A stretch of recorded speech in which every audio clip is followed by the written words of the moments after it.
दोना टोटका। अपने बेटे ऋषु के माथे से टपकते हुए पसीने को देखकर सविता की हालत खराब हो गई। ऐसा आज पहली बार नहीं हुआ जब ऋषु नींद से घबरा कर जागा है। हाय मेरा बच्चा, न जाने किसकी नजर लग गई है तुझे। जब से मेरे बच्चे ने 10वीं के एग्जाम में स्कूल टॉप किया है तब से रोज बुरे बुरे सपने आने लगे हैं। हाँ माँ, मैंने आज फिर से एक काले साए को देखा। वो यहीं मेरी आंखों के सामने खड़ा था। माँ मुझे बचा लो माँ। वो मुझसे कह रहा था कि मुझसे बदला लेगा। माँ कहीं ये प्रशांत। चुप कर, कैसी बात कर रहा है? दोबारा उसका नाम मत लेना। तुझे पता है ना उस प्रशांत ने आत्महत्या कर ली, तो बार बार उसका नाम मत लिया कर। मम्मी, क्या सच में प्रशांत ने आत्महत्या की थी? चुप कर, बहुत सवाल पूछता है आजकल। और फिर रात के वक्त सविता के पूरे घर में एक अजीब सा काला धुआं छाने लगा। गहरी नींद में सोई सविता की जैसे ही आंख खुली उसका दम घुटने लगा। वो दौड़कर ऋषु के रूम की तरफ गई जहां उसके दरवाजे पर घूमती एक काली परछाई देख वो बुरी तरह से घबरा गई। कौन है वहाँ? कौन है? सामने आओ। ये मैं हूँ, तुम्हारी काली करतूत। और अब मैं तुम्हारे बेटे को ले जाने आया हूँ। नहीं, मेरे बच्चे को छोड़ दो प्लीज। मेरे ऋषु को कुछ मत करना। वो परछाई ऋषु के कमरे में घुस जाती है। सविता भी उसके पीछे पीछे दौड़ कर जाती है और देखती है कि अब वो साया साफ नजर आ रहा था। वो सर से पैर तक खून में सना हुआ था और उसके शरीर के सारे अंग कटे फटे हैं। क्या चाहिए तुम्हें? तुम जो बोलोगे मैं करूंगी, लेकिन मेरे ऋषु को छोड़ दो। उस परछाई ने ऋषु को गर्दन से पकड़कर दीवार के सहारे हवा में उछाल दिया। ऋषु जोर जोर से चिल्लाने लगा। माँ बचाओ मुझे, बचा लो माँ। ये मुझे मार डालेगा। माँ मुझे बचा लो माँ। नहीं, ऐसा मत करो। मुझे मार दो लेकिन मेरे बच्चे को छोड़ दो। मैं तुम्हारे आगे हाथ जोड़ती हूँ। वो परछाई ऋषु को जमीन पर गिरा देती है और अचानक वहाँ से गायब हो जाती है। ऋषु, मेरा बच्चा, तू ठीक तो है ना? कुछ बोल बेटा, क्या हुआ है तुझे? मैं ठीक हूँ माँ। क्या हुआ था यहाँ पर? कुछ नहीं बेटा, कुछ नहीं। तू परेशान मत हो। हम कल ही गांव के बाहर जो तांत्रिक महाराज रहते हैं उनके पास चलेंगे। ठीक है माँ, हम जल्द ही उनके पास चलेंगे। मुझे बहुत डर लग रहा है माँ। ये बार बार मुझे डरावने सपने आना, ये सब हमारे साथ क्यों हो रहा है माँ? अगले दिन सविता अपने बेटे ऋषु को लेकर गांव के बाहर तांत्रिक के पास जाती है। जिस जगह पर तांत्रिक रहा करता था वो जगह बहुत डरावनी थी। चारों तरफ कंकाल और खूब भूतियां नजर आ रही थी। गांव से दूर वीराने में उस जगह पर जोर से आंधी चल रही थी। ऋषु ने डर कर अपनी माँ का हाथ पकड़ लिया। माँ मुझे बहुत डर लग रहा है। ये कैसी जगह है? देख बेटा, हमारे साथ जो कुछ भी हो रहा है उसका इलाज सिर्फ और सिर्फ ये तांत्रिक महाराज ही बता सकते हैं। अब यही है जो हमें प्रॉब्लम से बाहर निकाल सकते हैं। जैसे ही सविता और ऋषु तांत्रिक की झोपड़ी के अंदर पहुंचे, वहाँ का नजारा देखकर उनकी आंखें फटी की फटी रह गई। तांत्रिक की झोपड़ी के अंदर कई सारे लोग अपनी गर्दन घुमा घुमा कर जोर जोर से चीख रहे थे। कौन हो तुम और यहाँ क्यों आई हो? महाराज, मेरे बेटे को कुछ दिनों से एक डरावनी काली परछाई नजर आती है और कल रात उसने मेरे बेटे पर हमला भी कर दिया।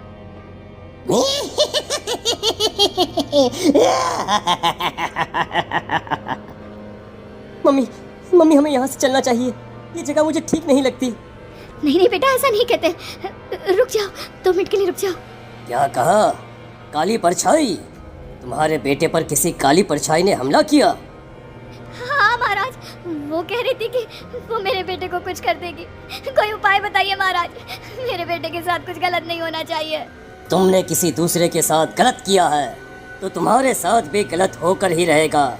तुमने किसी की जान ली है, किसी को मार डाला है तुमने। नहीं महाराज, मैंने ऐसा कुछ नहीं किया।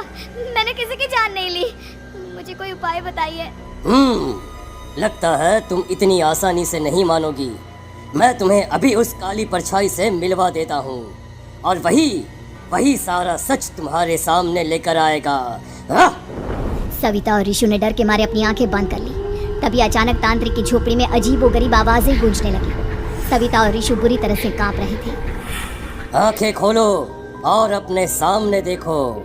क्या यही है वो जिससे तुम कल रात को मिली थी? बताओ मुझे। हाँ, इसने कल रात मेरे बेटे के ऊपर हमला किया था। ये उसी लड़के की भटकती हुई आत्मा है जिसे कुछ दिन पहले तुमने मार डाला था। मम्मी, मम्मी ये महाराज क्या कह रहे हैं? क्या सच में आपने किसी की जान ली है? किसी को मार डाला है? अगर हाँ तो बताइए ना मम्मी, किसको मारा है आपने? किसको? तुम्हारी माँ इतनी आसानी से सच नहीं बताएगी बेटा। इसने एक बच्चे की जान ली है। कहीं उसका नाम प्रशांत तो नहीं महाराज? वो मेरा दोस्त है, मेरा मतलब मेरा पड़ोसी है। सही पहचाना। देखा सविता, तुम्हारा खुद का बेटा भी जानता है कि तुमने किसी के प्राणों की बलि चढ़ा दी और इसीलिए अब उसकी बुरी आत्मा तुम्हारे घर में भटकती है। मुझे माफ कर दीजिए महाराज, मुझसे बहुत बड़ी गलती हो गई। प्रशांत हमारे पड़ोसी का बेटा था। हर बार उसके नंबर मेरे बेटे से ज्यादा आते थे और इसलिए मैंने उसके कमरे के बाहर काला जादू किया था, पर मुझे नहीं पता था कि वो मर जाएगा। तुम्हारे उसी काले जादू वाली गुड़िया के अंदर एक बुरी आत्मा थी जिसने उस बच्चे के दिमाग पर बुरा असर कर दिया और उसी की वजह से उस लड़के ने अपनी बालकनी से कूदकर आत्महत्या कर ली। इसकी वजह सिर्फ और सिर्फ तुम हो, तुम। नहीं नहीं महाराज, जो कुछ भी हुआ मुझे नहीं पता था कि प्रशांत अपनी जान दे देगा। प्रशांत की आत्मा इस वक्त तुम्हारे सामने खड़ी है, हमसे बात करना चाहती है। बोलो बोलो, क्या कहना चाहते हो? मैं जीना चाहता था, बड़ा होकर कुछ बनना चाहता था। आपके बेटे से मुझे कोई परेशानी नहीं थी। अरे वो तो मेरा अच्छा दोस्त था। मुझे माफ कर दो बेटा, मुझसे बहुत बड़ी गलती हो गई, मुझे माफ कर दो। माफ करने से मुझे वापस जिंदगी नहीं मिल जाएगी। मेरे माँ बाप आज भी मेरे लिए रोते हैं। आपने मेरे साथ बहुत गलत किया है, बहुत गलत। और तभी अचानक प्रशांत की आत्मा वहां से गायब हो जाती है। सविता जोर जोर से रोने लगती है। सुन लिया तुमने? ये तुम्हारे अपने ही किए हुए पाप हैं जो इस तरह से तुम्हारे सामने आ रहे हैं। माँ, ये आपने अच्छा नहीं किया। सिर्फ 10th बोर्ड के एग्ज़ाम में मैं टॉप कर पाऊँ इसलिए आपने मेरे दोस्त के ऊपर काला जादू कर दिया। नहीं मम्मी नहीं, अब हम कभी खुश नहीं रह पाएंगे, कभी नहीं। मेरे दोस्त की आत्मा को कभी शांति नहीं मिलेगी मम्मी, कभी नहीं। लेकिन मैंने जो कुछ भी किया सिर्फ तुम्हारे लिए किया। वो लड़का हमेशा फर्स्ट पोजीशन पर आ जाता था और इस वजह से हमेशा तुम्हारे मार्क्स कम पड़ते थे। मैंने तो सिर्फ उस पर एक छोटा सा काला जादू किया था बेटा। मुझे क्या पता था कि उसका ये नतीजा निकलेगा। जिस गुड़िया को तुमने उस लड़के के कमरे के दरवाजे पर लगाया था, दरअसल उसके अंदर एक बुरी आत्मा का प्रवेश हो गया था, जैसा कि अक्सर काला जादू करते समय हो जाता है।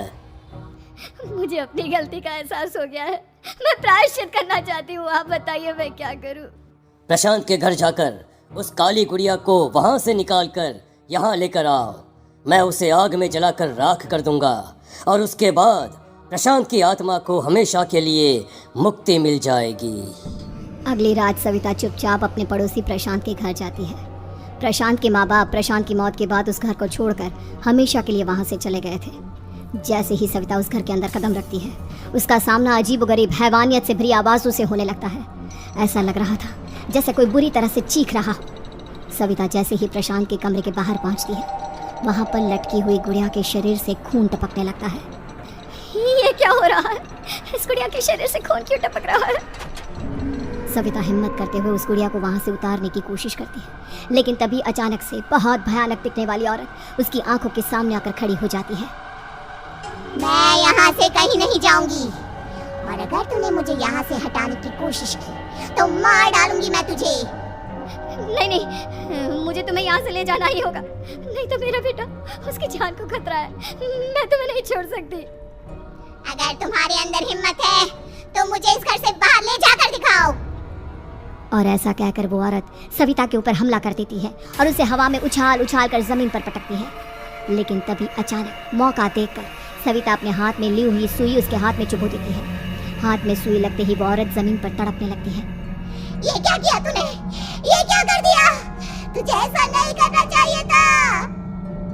तांत्रिक ने मुझे कहा था कि तुझसे जीतने का सिर्फ यही एक तरीका है जिससे मैं अपने पापों का प्रायश्चित कर सकती हूँ और अपने बेटे की जान बचा सकती हूँ। और उसके बाद वो डरावनी दिखने वाली औरत एक छोटी सी जादुई गुड़िया में तब्दील हो गई और सविता ने उसे ले जाकर तांत्रिक को दे दिया। तांत्रिक ने जादुई गुड़िया को आग के हवाले कर